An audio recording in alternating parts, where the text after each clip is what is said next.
child if for some reason this is God's teaching a lesson. Or certainly it points out that these children are blessings from God, because it says God withheld and then God blessed. So there's this idea that a child is a gift from God.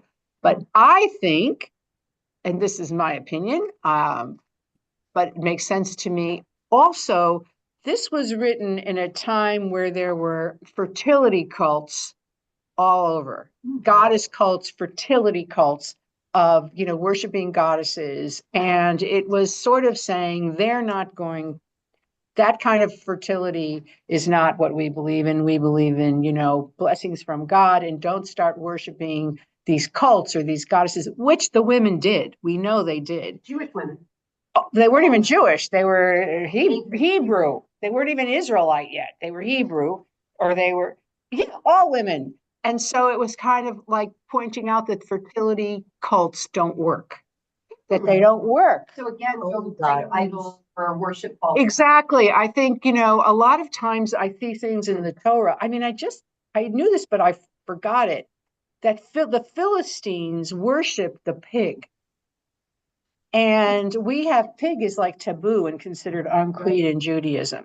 So I think sometimes some of our laws are in reaction to the pagan other societies surrounding us, to differentiate and separate ourselves. Also makes it hard to intermarry, when you have all these food laws and different things. So it keeps you separated. You agree, Penina? The thing is, remember that Rebecca took, or was it Rachel that she took? Rachel took the idol. What? She took her God's. Her idol. Yeah. Whatever. Yeah, teraphim. The thing is that I never heard of the pig. I knew about the bull. The bull was. No, but for the Philistines, yeah, the pig. I didn't know. Yeah, so I thought that was interesting. Wow. Okay, so that's number one. So what is Sarah's solution to her lack of being able to have a child? What's her solution? Okay, Rebecca? Surrogacy. Thank you, Rabbi. Thank you, Rabbi. I've been wanting to know the answer to that question also. Why is it that all of these matriarchs are barren? And I suppose that the cultish activities would play into the story, but I was also thinking that perhaps it represents how the matriarchs deal with stress. How do they deal with problems in their life? Sarah does one thing. Sarah does one thing. Hannah goes to the temple and prays. Rebecca prays also. Rebecca prays. So it's how do they deal with stress, and what is their faith? I love that idea. How do the women deal with the stress, the disappointment, the sorrow? So Sarah's solution is but she says, go to my servant. In Hebrew, it's my woman servant, my woman servant, and I shall obtain by her. What does that mean? Sarah's not saying, Abraham, you'll get children by her. Sarah's saying, I'll get children by her. So what is she talking about? How does Sarah get children by her? Surrogacy. She says that your child is going to be my child. Yes. In fact, this was happening in the ancient world, not just in, among the Hebrews, but around that, your servant's child by your husband would be considered your child, which is, though we never get the impression that Sarah has any interest in Ishmael at all. But she's saying, that'll be like my child. And Abraham listens to the voice of Sarah. So he says, Sarai, at this point, her name is. So how do we imagine Hagar in how old is Sarah here? She's probably like 70. But, the Midrash says she never aged and she was young and beautiful, because we just read in the last chapter, Abraham saw how beautiful she was, and so he was worried. Okay. 70? Was 90 when she had Isaac. When Isaac was born. Yeah, but this is Ishmael. Okay. So I think she's like 75 or something. Yeah. She was 90 when Ishmael. Brilliant man. Okay. He said that they counted the days as one and the night as another. So Okay, if you say 17, she was 35. okay. So Abraham, well, how old was he when he left? The same thing, cut it in half because they counted the day. I love that. Thank you. I've never heard that. It's great. Okay, well, then she still couldn't give birth, but so she, on the Hagar, I imagine, is how old is Hagar? She's got to be or 16, a 17, a young girl or whatever. Right. So anyway, Abraham he agrees. So let's just continue now. I'm going to make this smaller so you guys can see this text. Okay, so all right, Ina, do you want to read? Oh. So after second paragraph. So after Abraham, After Abraham. a little bit louder for the people on this. After Abraham had lived 10 years in the land of Canaan or Canaan, yeah. Sarah, Abraham's wife, took Hagar, the Egyptian, her servant, and gave her to Abram, her husband, as a wife. Okay, so 10 years. So he was called to leave when he was 75. 75. Now he's 85. And even if you're saying, Penina's saying cut that in half, so he's in his 40s. But she took Hagar the Egyptian. They lived there for 10 years, no children. And it's interesting, and I don't know if this is true, but it strikes me, it could be true in the Talmud, and it could be from this. If you're married to a woman for 10 years and she doesn't give you a child, you're allowed to divorce her and marry somebody else to have a child. And for the first time, I'm wondering if it comes from this. Wow. You know what I mean? You don't have to divorce her, but you can divorce her. And what if you're the one who was infertile? Well, Who knew? you wouldn't know. I mean, today, I agree with you. You know that yesterday, was it that when we met, the day before yesterday? Yeah. Remember that I told you that it's all about, what were we talking about again? What is it when I stopped you? Regarding, I don't remember either. So when what were I don't remember because so many things have happened. But let's just continue a little longer and it'll come to you. Okay. And he went to, all right, so continue, Enid, and he went into Hagar. You can see. And when he saw that, When she saw, that she had, conceived, she looked with contempt on her mistress. okay, so let's stop. So what I happened? remember, it depends on the back, you have to put the background, what the science was doing at the time. It's not like today that people take stakes and the man knows that to be. Oh, yeah, of course. We know that. So it's all under woman's fault, and it wasn't because No, you're right. In fact, they discovered now, Henry VIII. didn't do his job at the time. Henry VIII had some kind of genetic disease where that's why all of his multiple wives' children died in childbirth because of something in him. Oh. And he kept killing them, divorcing them, and it was one child could survive, but after that, at the most. But anyway, okay, so now what do we know about Hagar? We know three things. We know she's Egyptian. Let's assume she was highborn. Okay, and she's a servant. Okay, and now she got pregnant without, nobody asked Hagar if she wanted to be with Avram, it's not Abraham yet. And she conceives, and it says she despised her mistress. What does that mean? She despised. If that's what it says. Yeah. She felt You can't.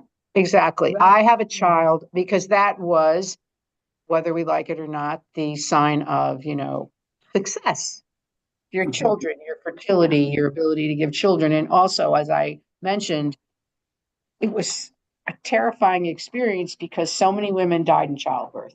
There were so many ways to die in childbirth. It was terrible. I think 1/3 of women until the 20th century died in childbirth. Dirty hands going in. Also, if there was in any way wrong, breech or cesarean, there was Infection was a huge. an infection was a huge They thing. didn't want their hands, Exactly. the doctors or the people helping. Exactly.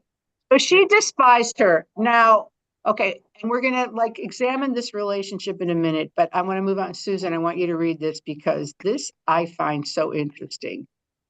Sarah's, okay. from here. And Sarai said, Said to Abram. yeah, Abram said to be on you. I gave my servant to your embrace. And when she saw that she had conceived, she looked on me with contempt. And the Lord judged between you and me. But Abram said to Sarai, behold, your servant is in your power. Do with her as you please. Then Sarai dealt harshly with her, and she fled from her. she meaning Hagar. Okay. So what's the dynamic of these three people? Let's look at this. Hagar is a slave owned by. Sarah. Yeah. Okay. And what's her attitude though? When she got pregnant? Oh, she felt superior. She gave birth. Uh, Yeah. Okay. Wait, I want to look. Hold on. How did she give birth? On Sarah's knees. That's On Sarah. right. Well, that's also a way that they, like, you're pretending that you're giving birth. So the woman is giving birth on your knees. Yeah, exactly. well, Okay. she said, and- look at me, I'm pregnant and you couldn't get pregnant. So there. I'm the important Exactly. person, you know. But then what does Sarah do? This is such a disturbed, dysfunctional family. She was mean. She wasn't Mad very at nice to her. Abraham and her husband. Look what's on you. But whose idea was it? Hers. It was hers, yeah. Yeah. She wasn't very nice to to Hagar. And No. then what kind of husband is Avram, or leader? This is supposed to be the leader. What does he say? You can do whatever you want. Go So ahead. it's like, I'm a henpecked husband. It's on, do whatever you want. Don't keep It's me up out to of it. you. It's up to you to do with her. Yeah. And so Sarah was horrible to her. Okay, so she was pregnant at this point. She hadn't given birth yet. Yeah. So what does that say about Abraham's I'm going to say Abraham, it's Avram at this point. Avram's attitude toward his unborn child. He doesn't seem to have any concern about this child. Exactly. Do with her what you It want. doesn't say that.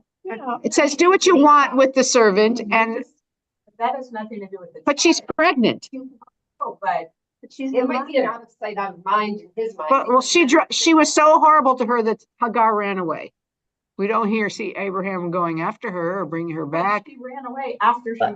But wasn't the purpose of her getting She pregnant? hasn't given birth yet. Was this one of the first or? She conceived. She's going to give birth, but she hasn't given birth yet.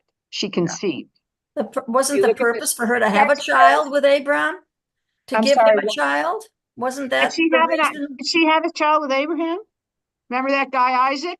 He's Yeah. coming up. Yeah, Isaac is her child, but Oh. not yet. In the meantime, she conceived. It says she saw that she conceived, and she looked at me with contempt. Yeah. She has not yeah. given birth yet. She's pregnant because now Hagar's going to have a vision with God, and God's going to tell her about her son who's about to be born. That's how we know that he hasn't been. So Sarah dealt harshly with her, and she fled from her. So here this woman has no children. She says, have a child, it'll be considered mine. Then the girl gets pregnant and says, I'm fertile, and your husband, could impregnate me. So it's obviously you, not me. Then she goes, oh my God, this girl, she's impossible. Why did you do that? Blames him. And then he goes, you know what? Do whatever you want. I'm out of it. It's like too many women. One wife, then we had. Sarah and Hagar. Weren't they allowed to have more at that time? Yes, but he had Sarah, and now Hagar was considered his second wife, servant, second wife. I mean, it's a lot to juggle, but Even he might have been just like, it's, each personality is different, right? He might have been like, is this too much? yeah, it's much. But then, he's able to wage war and make treaties and talk to kings and do all this stuff. Women's squabbles. You No, deal with us. The squabble? Well, Yeah, go ahead. I mean, he might have just thrown his hands up because. Well, he did. I think he's exactly right. He threw his hands up in the air and said, okay, whatever you want to do. Any comments from people on Zoom about this? Any thoughts? Okay, so she fled. Oh, Lori. Lori, go ahead. I'm just wondering if Abram was so concerned about not having children, wouldn't he show more concern for Hagar to remain in his purview, knowing where she went, what happens to the baby that once I it's agree with born? you. Yes, But I would think okay. so. But he's, he says, you do whatever you want. I will wash my hands of this. So now Hagar runs away. And what happened? Susan, just read a little more. The angel of the Lord. Page 2. Hold on. Page one. Page one. Oh, page 1, page 2. Sorry. Sorry. The angel of the Lord found her by a spring of water in the wilderness, the spring on the way to Shur. And he said, Hagar, servant of Sarai, where have you come from? Where are you going? She said, I am fleeing from my mistress Sarai. Okay, so this is interesting. I was reading a commentary. The angel, first of all, an angel speaks to Hagar, and no angel ever speaks to Sarah. I mean, some messengers in the guise of angel, no, they don't even speak to her. They tell Abraham, where are you going? Where are you coming from? And where are you going? And does she answer both? She only answers where she's coming from because she doesn't know where she's going. She has no idea where she's going to go. She just ran away, I don't know where, so she can't even say, she just runs away. She's a young girl, pregnant, doesn't know what she's doing. She just ran away. Keep going. Oops, sorry. Wait. Hold on. The angel of the Lord said to her, return to your mistress and submit to her. The angel of the Lord also said to her, I will surely multiply your offspring, so they cannot be numbered for multitude. And the angel of the Lord said to her, yeah, just finish the bless. Pregnant and shall bear a son. You shall call his name Ishmael, because the Lord has listened to your affliction. He shall be a wild donkey of a man, his hand against everyone, and everyone's hand against him, and he shall dwell over all his kinsmen. Wait, is that all they say? Okay, so I'll make this bigger in a minute. What do we think about what the angel says to, first of all, Ishmael? You hear the word Shema in there. Ishmael, God heard. Shmael, God heard. So that's what it means. God listened. Yishma, God will listen. You're right. So there is a condition. Right, that's interesting. And Like if you do the right thing? well, what is this? There is a condition. It's a hint of what's going to happen later. Okay, so this, he shall be a wild donkey of a man, his hand against everyone, everyone's hand against him, and he shall dwell over against all his kinsmen. So what does that mean? Well, He'll be a leader of the tribe. literal jackass. He's not gonna be a nice guy. Well, he's going to be, to me, He is not going to be a jackass. I'll tell you why. The name Hebrew means donkey leaders in caravans. That's what we mean. Oh. Hebrew. We are donkey leaders? well, caravan. They were merchants and caravan. They did caravanning across the desert. And they were leading with donkeys. The camels showed up a little bit later. And they were leading with With donkeys. donkeys. And the word Hebrew actually means a donkey leader, A donkey leader. according to William Albright. Okay, and Got it from archaeology.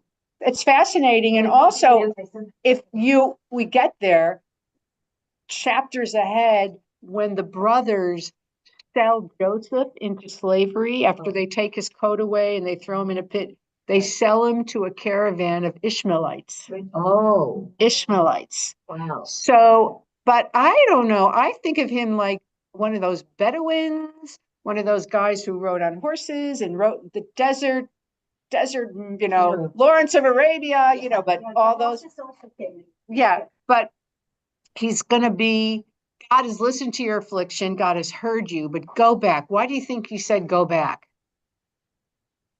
So the child will be born and be safe and taken care of. Exactly. The child will be born and be safe. And so he says, go back, but don't worry, your child will survive and he'll be a leader of his own clan, really. And so again, this is, these are all origin stories of the different clans. Yes. Just thinking about this, and I don't know, well, how did the Muslims tell the story? Okay, Did so they reverse it? No, they don't, they say Ishmael is the firstborn and that, the Jews were bad to them. And that after he's born, we'll see that Sarah kicks him out again and they don't come back. And in the Quran, they go to Mecca and they found Mecca. Abraham goes with them and helps them and they found the city of Mecca there. But before that, and then they say that the sacrifice of Isaac was the sacrifice of Ishmael at Mecca, That's not true because Ishmael and Isaac went together to help. But I mean, the Akedah, they say happened to Ishmael. That's after when Abraham, you're right. We'll see that the two brothers together come back and mourn Abraham when he dies. But then didn't he remarry and have 5 more kids? Yes, and the Midrash says that those children, that the remarrying was Hagar. Hagar. It says. No, it says Keturah, they call her. Keturah, they give her a different name. There is a place where Sarah died. Right. And Sarah left him and went to wherever it was that she had a tent there. He went back when she died, sorry. Yeah. He went back to Hagar and lived with those people. We're going to read about it because they don't call her Hagar, but the rabbis call her Hagar. Okay. All right. Well, we'll see. Okay. So now she was called Keturah. Yes, she is. It's called Keturah. Okay, I'll find you the page at home when I go home. Okay. Midrash said she was Hagar. Right. It's okay. All right. So now, yeah, they call her Keturah. I remember that because. So then she said, okay, while Panina's looking up, I'll come back to you, Panina. Cindy, verse 13. So she called the name of the Lord. I went to back to him and find. Oh, okay, you can't have that right now. I have it. So she called the name of the Lord who spoke to her. Enid, pass this down, You please. are a God of seeing, for she said, truly have I seen him who looks after me. Therefore the well was called Bir Lahai Roy. It lies between Kadesh and I Beerah. mean, the well, Lahai, or I was seen. I was seen. So she names this well. And oh my God, so here's Hagar, the stranger, the slave, the woman, and God, and an angel and God speak to her. So here's the beginning of, I think, starting to give respect to women and some elevation of them, who they are with Hagar. It's interesting. She's the first woman that God speaks to, is Hagar. But I also think it's interesting. There's always this subtext to me about Adonai or whatever, that God is the champion of the underclass, of the poor, of the servant, of the slave, or whatever, of the people. And so it crosses boundaries. And obviously she believed in God, the God, or Adonai, because she acknowledges the message and the angel speaks to her. But I think it's interesting that the stranger, and then we say, remember the stranger, 36 times in the Torah, because you were a stranger in the land of Egypt. Oh. So here she is, she goes back. And now, Susan, but I'm going to have Talia read, and Hagar bore Abram a son. And Hagar bore Abram a son, and Abram called the name of his son, whom Hagar bore, Ishmael. Abram was 86 years old, or 43, when Hagar bore Ishmael to Abram. Well, that's what, if that's true, 43 or 86, I don't know. I like the idea that he was old, but okay. So so the fact that he called him Ishmael, what does that tell you about Abraham? That Hagar must have told him about the experience, right? Because how would he know to call him Ishmael? Because he wasn't there when it happened. Yeah. People don't barely make it to 99 today. So, I mean, people only live to 40 in the Middle Ages, right? So, but yeah. This is like ancient stories. So everybody lives to be really old. I mean, 800. right. Okay. Whoops. All right. So now we go to, okay. So God, okay. Now Abraham changes his name. Okay, who's turn? Okay, when Abram was 99. When Abram was 99 years old, the Lord appeared to Abram and said to him, I am God Almighty. Walk before me and be blameless, that I may make my covenant between me and you, and may multiply you greatly. Then Abram fell on his face, and God said to him, Behold, my covenant is with you, and you shall be the father of a multitude of nations. No longer shall your name be called Abram, but your name shall be Abraham, for I have made you the father of a multitude of nations. So Avraham could mean many things, but it could mean Av is father, Raham could be Rahamim, could be Raham, but I guess it means a huge amount, a large number. So if you think about the descendants of Abraham, it is a multitude of nations, because who are the descendants of Abraham? All of it. Jews, Christians, and Muslims. We're all descendants of Abraham. So that's like half the world at least. So it's Whenever I meet a person who is a Muslim, yeah, and I have a friend of my son who is constantly in touch with me, yeah, I always call him like a brother. right. And I talk to him, and when all this stuff, he texts me and he asks me if I'm okay, and we are keep in touch all the time. And he's a Muslim, and we call each other family. Yes, Brothers. Nice. it's very nice. And he was very concerned and constantly keep in touch with me to see if I'm okay or what's going on. Okay. So and it doesn't bother him when I say that he is like another like. That's right. We're a brother to my son. It's interesting. And he said, God says, I will make you exceedingly fruitful, and I will make you into nations, and kings shall come from you. We know that happened. And I will establish my covenant between me and you and your offspring after you throughout their generations for an everlasting covenant to be God to you and your offspring. So here's like the big covenant. And oh my God, I'm so bad at this.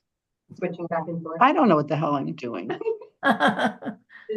Oh my God, get rid of this. What happened? Just a second. I'm sorry. Now I have two things. I don't want this side. How do I get rid of this side? I'm going to stop share and see if this gets rid of it. Okay, hold on. Let me go back. Yeah, stopped it.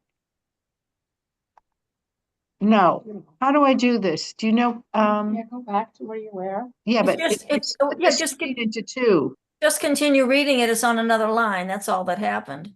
Yeah, but there's this whole, don't you see this thing on the Yeah. launch side? And it goes right from I will make you exceedingly fruitful, All and I right, will make you, all it right. goes into, yeah. Yeah, but how do I get rid of Just this? expand the other one. You don't have to. You can just, That's here. What I did? Standing outside. Oh my God, you're so cute. I'm not, Magically. you know, I have to be, Here, you can use this. That was an accident. ugh.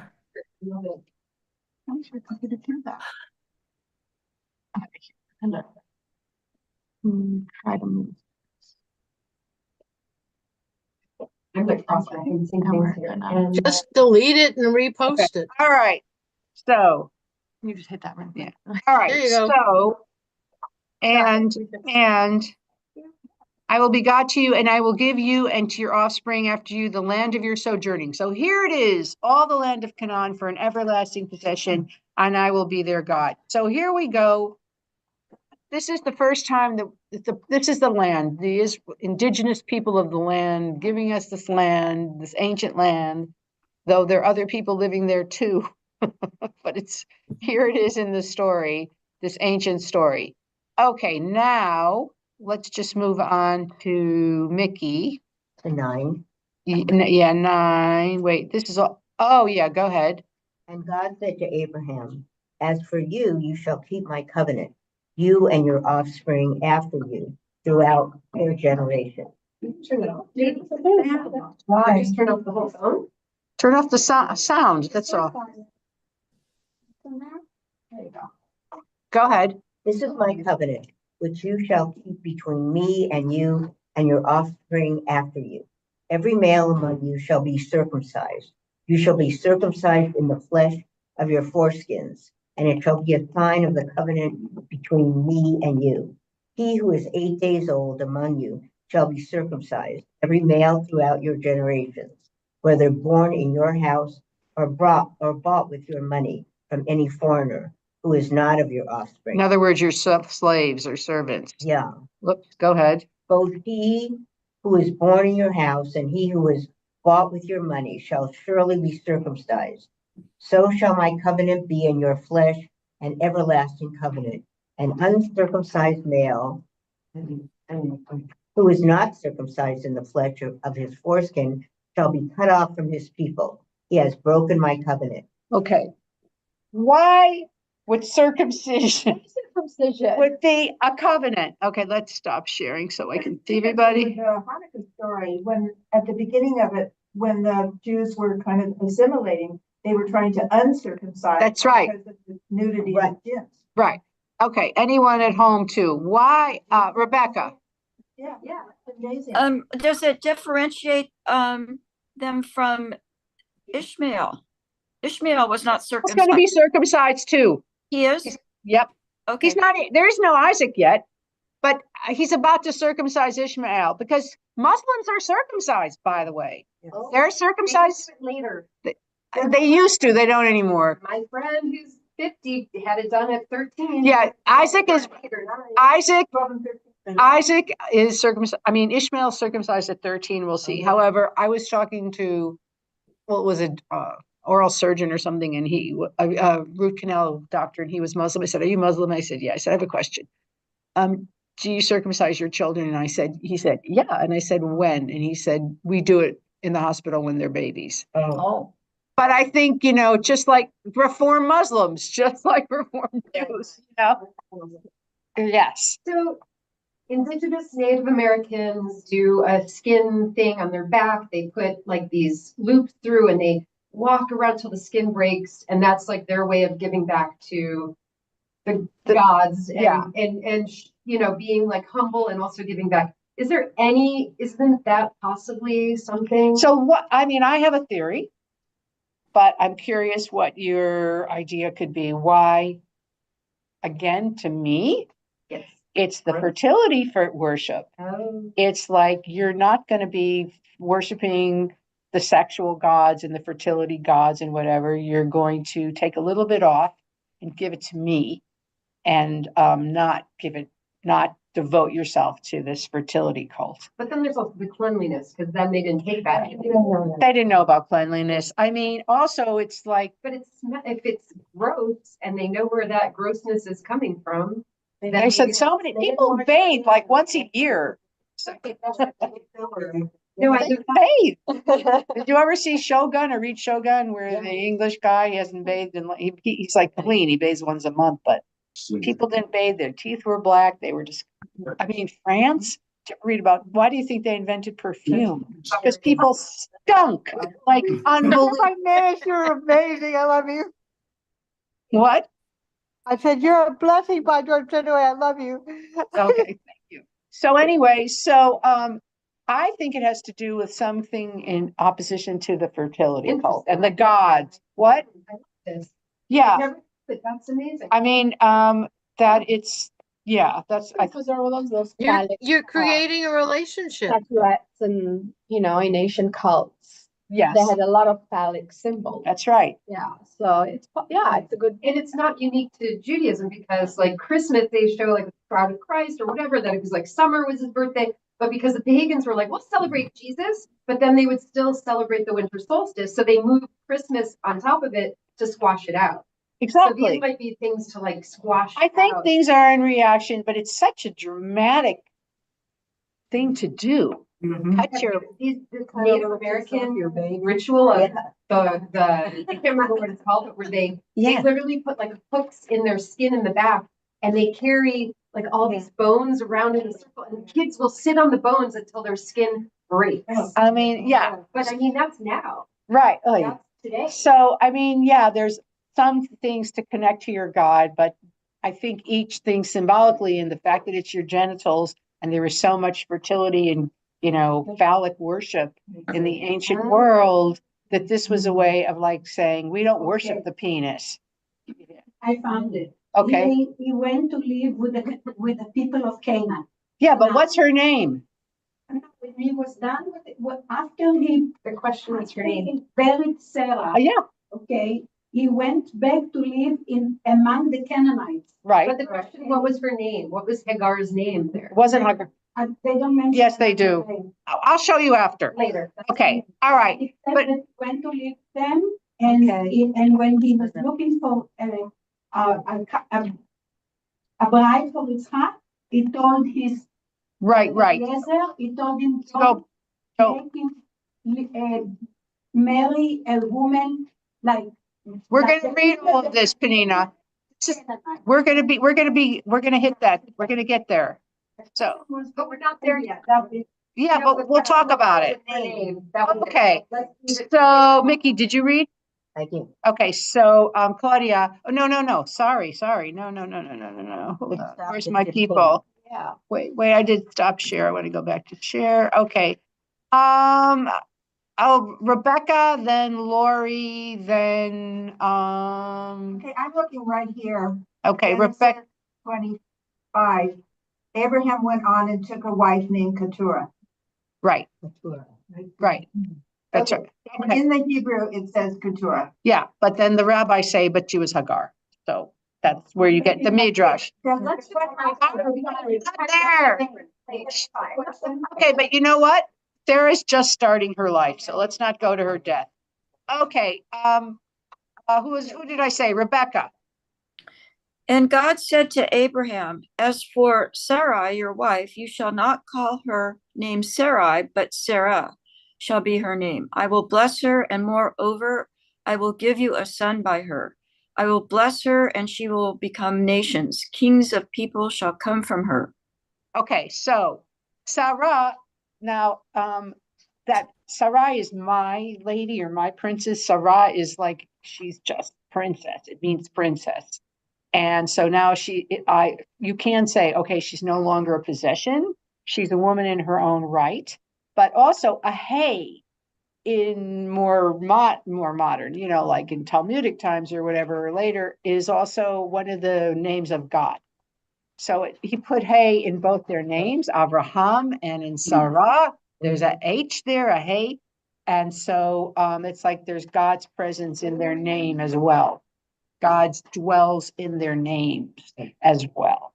So there's that. And that's how Sarah and Abraham got their name. And also I love it that she's blessed, not just Abraham is blessed, but the woman is blessed as well. And she will have a son too. And she shall become nations. Now look at the difference between Hagar's blessing. He's a wild ass of a man, and he'll raise his hand and he'll be a caravan leader and he'll be in the desert. And Sarah is going to have kings of people descended from her. Which makes sense if you're a Muslim and read it, because why couldn't God do this earlier and avoid the whole offshoot of a child from another woman? There's no reason why he had to wait until Abraham was 99. So all of a sudden now I'm making you this great man, this great leader, and your wife who's like, 8 or whatever is going to have a child and she's going to be the mother of kings. So Why now? So now Christians, they're very clear about things like this. It's like, because God creates miracles, and miracles can happen from God at any time. If we're looking at kind of also there's something, if you look at like lore of ancient, tales, isn't it more fantastical and wonderful if he's an old man and he's going to have this, he's going to have this legacy now, and he's going to circumcise himself at this age. And what does it say also about age, even if it's half, but so well that you have to gain wisdom, you have to gain experience. It's not like it's not like the youths in some stories where it's a young man who has to go through all these, trials to become a man. Abraham becomes a man through age, through wisdom, he traveled, he's kind of showed his faith, and we're going to see him do something very deep in terms of thinking, not for himself. He seems much better for working for society than for taking care of his own family. This is a good time to mention that Lot, his nephew, was kidnapped, and Abraham took 300 men and he went, right, exactly. See that it supports your Yeah, he's strong. He's dealt with Pharaoh. He's had all these experiences. And then what's his response? Okay, one more, Claudia. Abraham fell on his face. Oh, no, sorry, Rebecca, one more. 17. Then Abraham fell on his face. Then Abraham fell on his face and laughed and said to himself, shall a child be born to a man who is 100 years old? Shall Sarah, who is 90 years old, bear a child? And Abraham said to God, oh, that Ishmael might live before you. God said, no, but Sarah, your wife, shall bear you a son, and you shall call his name Isaac. I will establish my covenant with him as an everlasting covenant for his offspring after him. Okay, and what does Isaac mean? He will laugh. He'll laugh. It's come from the word laughing. Oh. And I'll show you, Abraham. So in this case, he's 100, and it's literally 100. So whatever. Can't believe it's 1 o'clock already. And we haven't even gotten, that's okay. We'll just continue. All right. Let's just hear the story, the blessing, Enid, of Ishmael.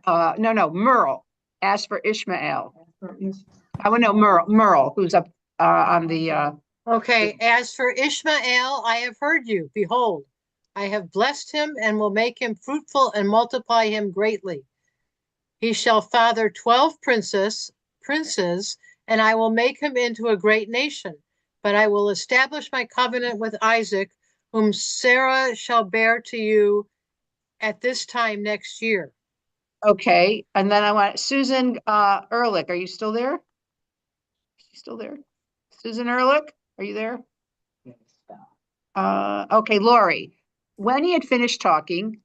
When he had finished talking with him, God went up from Abraham. Then Abraham took Ishmael his son, and all those born in his house or bought with his money, every male among the men of Abraham's house, and he circumcised the flesh of their foreskins that very day, as God had said to him. Okay, finish this part. Abraham was 99 years old when he was circumcised in the flesh of his foreskin. And Ishmael, his son, was 13 years old when he was circumcised in the flesh of his foreskin. That very day, Abraham and his son Ishmael were circumcised. So that is why the Muslims at age 13, because of Ishmael. So this is a good place to stop. Next time, yeah. You know about Barbanel? Yeah. Barbanel was a plea day inquisition. Yeah. And he was also treasurer to the king. Yeah. When he settled in Italy and he had money, right, they kidnapped 700 Jewish people were kidnapped, and Barbanel collected the money and ransomed them. Yeah. And gathered the money, and they got him back. Right. They went and they saved them. So it's like, I'm trying to tell you that the story of Abraham with Lot, somebody learned from this, and they followed suit, and they did it. Yes. They saved their own people. Well, I mean, I know this from the Middle Ages, that in the Middle Ages, medieval Europe, brigands and thieves knew the best people to kidnap were the Jews, because they would always pay the ransom for their people. They never would let them linger. They would always pay the ransom to get them back. And it says, that's one of the, I know, and we're still trying to get our captives back. Yeah, that's what I was We have, I just want to say, keep praying. That's going to happen. We're going to get that done. I got to go. I love you guys. Bye. Miss you. Nice to see you. Okay. Bye. No. land or anything. This is about just. And by the way, I'm talking to a woman now for January 9th. It looks like it. Her niece, she wrote a book called Saving Abigail. Her niece was 3 years old in Israel, captured by Hamas as a hostage. Her parents were killed in front of her eyes. They returned her niece, she's back, and she wrote a book about the parents, the little girl, the family, the whole thing. And she went and spent time with her and everything. And so she's going to come and tell the story of her niece. And Some people are not gonna take money. They just wanna see death. exactly Oh, makes me want to cry. Love you guys. Love you. right. Bye. Bye. 7 or 70, how many virgins? I don't know. Yeah. Whatever it is. Like- All right. Bye, everyone. Shabbat shalom. Shalom. Bye. Have a wonderful week. Shabbat shalom. Thank you, Shabbat shalom. Merle. Miss you all. Love you. Bye. Shabbat shalom to all. Be healthy.